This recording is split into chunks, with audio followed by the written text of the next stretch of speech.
নমস্কার বন্ধুরা, কল্পনা কুটির ইউটিউবে চ্যানেলে আপনাদের সবাইকে স্বাগতম। বন্ধুরা, সমস্ত মানুষেরই কম বেশি রাগ থাকে, তবে কিছু কিছু মানুষের রাগের পরিমাণটা একটু বেশি থাকে।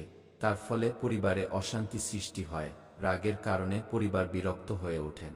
তো আজ আমরা জানব রাগ নিয়ন্ত্রণ করার বা রাগ কমানোর উপায়, রাগ কমানোর সহজ ওষুধ সম্পর্কে জানব একটি ছোট্ট গল্পের মাধ্যমে। তো বন্ধুরা, শুরু করা যাক। একজন মহিলা ছিলেন যে সবকিছুতেই রাগ করতেন। তার এই অভ্যাসের জন্য পুরো পরিবার বিরক্ত ছিল। এ কারণে পরিবারে অশান্তি লেগেই থাকত।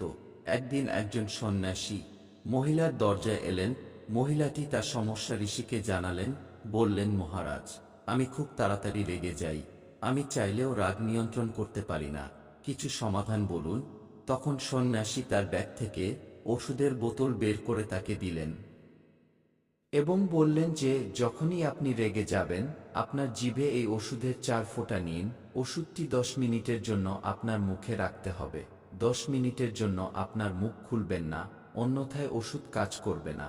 মহিলা সন্ন্যাসীর কথামতো ওষুধ ব্যবহার করতে শুরু করলেন। 7 দিনের মধ্যেই রেগে যাওয়ার অভ্যাস থেকে মুক্তি পেলেন সেই মহিলা। 7 দিন পর সেই সন্ন্যাসী আবার যখন তার দ্বারে এলেন, তখন মহিলাটি সন্ন্যাসীর পায়ে লুটিয়ে পড়ল আর বললেন, মহারাজ, আপনার ওষুধে আমার রাগ দূর হয়ে গেছে।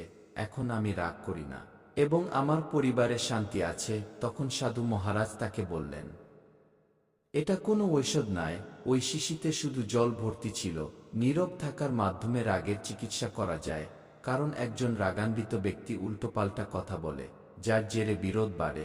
তাই রাগের একমাত্র নিরাময় হল নীরবতা। তো বন্ধুরা, ভিডিওটি কেমন লাগলো অবশ্যই কমেন্ট করে আমাদের জানান। ভালো লাগলে লাইক করুন, অবশ্যই বন্ধুদের সঙ্গে ভিডিওটি শেয়ার করুন এবং চ্যানেলটি সাবস্ক্রাইব করে আমাদের পাশে থাকুন। ধন্যবাদ।